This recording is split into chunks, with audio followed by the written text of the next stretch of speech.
Hello दोस्तों, नमस्कार। स्वागत है आपका परीक्षा एजुकेशन क्लासेस के यूट्यूब चैनल पर। देखिए, ईएमआरएस में जो है बेहतरीन प्रकार की एक वैकेंसी निकल कर के आई है। जो आपको पता है कि ईएमआरएस में कई प्रकार की वैकेंसियाँ निकाली जानी हैं, जिसमें यहाँ पे जो वैकेंसीज हम उनकी बात करने वाले हैं। टोटल पद यहाँ पे जो है 1801 पद टोटल हैं, और जो कि यहाँ पे 12th पास अगर आप हैं, ग्रेजुएशन किए हैं, तो आप इसमें फॉर्म अप्लाई कर सकते हैं।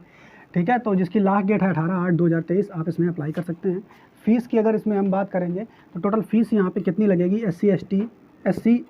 जनरल, ओबीसी और ईडब्ल्यूएस की 1000 रुपये फ़ीस है, जबकि एससी एसटी की यहाँ पे कोई फ़ीस नहीं है, जीरो फ़ीस है। मेल और फीमेल दोनों लोग अप्लाई यहाँ पे कर सकते हैं। अब हम पहले ये बात करेंगे कि इसमें पद कौन कौन से हैं। तो इससे पहले आपको जानकारी पता चल भी चुकी होगी कुछ कुछ पदों की, लेकिन इतने सारे जो 3 ही पद हैं अलग प्रकार के, इसमें कंपटीशन भी कम रहने वाला है। और ख़ास बात यह है कि इसमें जो फॉर्म अप्लाई है वो भी कम होंगे, और साथ ही साथ इसकी क्योंकि पहली बार एग्ज़ाम होने जा रहा है ईएमआरएस का। ठीक है, और इसमें कौन कौन से पद हैं पहले समझ लेते हैं। तो लैब अटेंडेंस की यहाँ पे जो है सबसे पहले पोस्ट निकल करके आई है। 373 यहाँ पे पद हैं। योग्यता यहाँ 12वीं मांगी गई है। अधिकतम आयु 30 साल है कि एससी एसटी को छूट मिलेगी। जैसे कि अगर बात करें जूनियर, ठीक है, असिस्टेंट की जो पोस्ट है, तो अगर यहाँ पर बात करें तो इसमें जो टोटल पद हैं वो 759 हैं। यहाँ पे 12वीं पास योग्यता मांगी गई है, लेकिन कंप्यूटर में आपके पास टाइपिंग हिंदी की या फिर अंग्रेजी में एक आपको टाइपिंग आनी चाहिए। ठीक है, जबकि हॉस्टल वार्डन का एक तीसरे प्रकार का पद निकल करके आया। 669 पद हैं। ठीक है, और 35 साल अधिकतम आयु है, लेकिन इसमें ग्रेजुएशन आपसे मांगी गई है। तो हॉस्टल वार्डन के भी यहाँ पे पद निकल करके आए हैं। तो ये एक अच्छे प्रकार के पद हैं जो आप इसमें फॉर्म अप्लाई कर सकते हैं। अभी लास्ट डेट इसकी 18/8/2023 है। अगर आपने नहीं भरा है तो फॉर्म भर सकते हैं, क्योंकि इसमें कंपटीशन कम देखने को मिलेगा। लेकिन इसका सिलेक्शन प्रोसेस बिल्कुल आसान है। इसमें रिटन एग्जाम केवल होगा, ओएमआर बेस्ड पेपर होगा। उसमें सीयूटी पेपर नहीं होगा, ओएमआर बेस्ड पेपर होगा, वो पेपर देना होगा। केवल जेएसए में टाइपिंग केवल मांगी जाएगी, बाकी इन दोनों में केवल एक सिंगल रिटन एग्जाम में आपका सिलेक्शन हो जाएगा। ठीक है, सैलरी अच्छी खासी इसकी रहने वाली है। अब यहाँ पे मेन जो प्रोसेस है कि इसका तीनों की तैयारी एक साथ किस तरीके से की जाए, क्योंकि इन तीनों में जो सब्जेक्ट हैं वो अलग अलग हैं, बिल्कुल अलग प्रकार के सब्जेक्ट दिए गए हैं।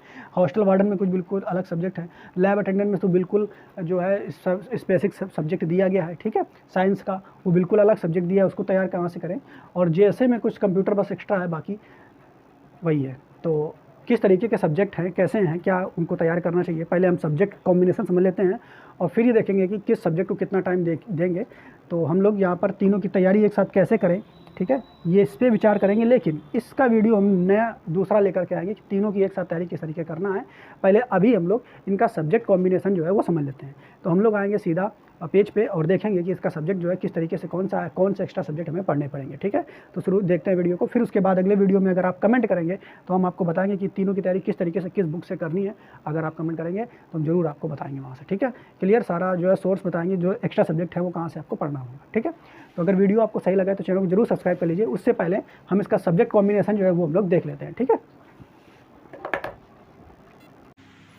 तो यहाँ पे दोस्तों आप लोग जो आ गए हैं, यहाँ पे हम आपको दिखाएंगे कि किस तरीके से सिलेबस जो है वो जेएसए, लैब अटेंडेंस और हॉस्टल वार्डन का है। ठीक है, और कौन कौन से एक्स्ट्रा सब्जेक्ट आपको पढ़ने पड़ेंगे। जैसे रीजनिंग आती है, जीके, ठीक है, जो कॉमन सब्जेक्ट हैं वो उस पर बात करेंगे, और कौन कौन से एक्स्ट्रा सब्जेक्ट आपको पढ़ेंगे इसमें। तो अगर सबसे पहले हम यहाँ पर बात करें तो तीनों का यहाँ पर एक तरीके से हमने वो बनाया हुआ है चार्ट की तरीके का, आप इसमें देखेंगे। तो जेएसए में आपको रीजनिंग यहाँ पे आएगी 20 नंबर की। ठीक है, मैथ यहाँ पर आपका 20 नंबर का आएगा। जीए जनरल अवेयरनेस के क्वेश्चन 30 नंबर के आएंगे, यानी जीके आप मान लीजिए। हिंदी यहाँ पे 15 क्वेश्चन की, इंग्लिश 15 क्वेश्चन की, और कंप्यूटर 30 नंबर का यहाँ पर आएगा। तो टोटल 130 मार्क्स यहाँ पे बनेंगे। 130 मार्क्स में मेरिट बनेगी।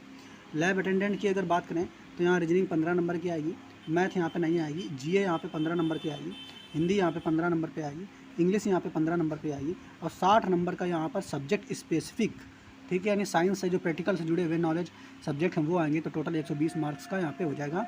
यानी अगर देखा जाए तो केवल यहाँ पर आपको एक्स्ट्रा सब्जेक्ट जो पढ़ना पड़ रहा है वो सब्जेक्ट स्पेसिफिक वाला ये यहाँ पे पढ़ना पड़ रहा है। ठीक है, जबकि अगर आगे हॉस्टल वार्डन की बात करें तो हॉस्टल वार्डन में आपको क्या क्या पढ़ना होगा, इसकी बात अगर हम लोग यहाँ पे करें तो यहाँ पे रीजनिंग यहाँ पे 20 मार्क्स का वो तो पढ़ना है, जीए 10 मार्क्स का पढ़ना है, हिंदी यहाँ पे 20 मार्क्स की आएगी, अंग्रेजी आपकी जो है हिंदी 10+10 मतलब एक भाषा में आपको चुनना है, तो भाषा आप कोई और भी ले सकते हो हिंदी के अलावा। तो अगर हिंदी ही लेते हो तो 10+10 यानी 20 मार्क्स की हो जाएगी, अंग्रेजी 10 मार्क्स का हो जाएगा, कंप्यूटर 20 मार्क्स का हो जाएगा। और इसमें जो एक्स्ट्रा पढ़ना है वो आपको पढ़ना है, देखिए, एक तो पोक्सो एक्ट, ठीक है, वो 10 नंबर का आ जाएगा, और एडमिनिस्ट्रेटिव एप्टीट्यूड 20 नंबर का यहाँ पे आ जाएगा। तो 30 नंबर का ये एक्स्ट्रा आपको पढ़ना है, ठीक है। इसमें स्पेसिफिक सब्जेक्ट यहाँ पे 60 नंबर का पढ़ना है, जबकि कंप्यूटर तो 2 में है, तो कंप्यूटर तो आपको पढ़ना ही होगा, ठीक है। तो एक्स्ट्रा आपको क्या पढ़ना है, यानी अगर देखा जाए तो मैथ केवल इसमें आ रही है, ठीक है। तो मैथ जनरली आप पढ़ते हो, रीजनिंग आप जनरली पढ़ते हो, जीके, हिंदी और इंग्लिश भी आप जनरली पढ़ते हो। इनके अलावा तो इनको बस आपको रिवीजन में लेना है।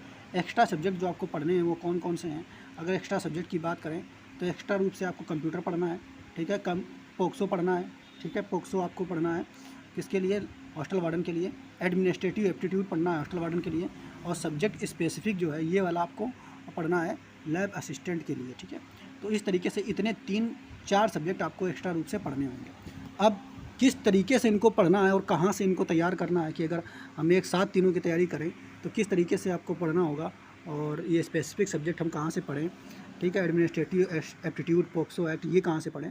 तो अगर ये सारी जानकारी आप जानना चाहते हैं तो चैनल को जरूर सब्सक्राइब कर लीजिए, और हम नेक्स्ट वीडियो लेकर के आएंगे कि किस तरीके से कौन सा बुक सोर्स होगा जिसके द्वारा हम लोग पढ़ेंगे, और कौन से वीडियोस कहाँ से हैं, सोर्स क्या होगा, सारी जानकारी हम लोग नए वीडियो में देखेंगे। तो अगर वीडियो अभी आपको सही लगा हो तो चैनल को जरूर सब्सक्राइब कर लीजिए, ठीक है। ओके, धन्यवाद।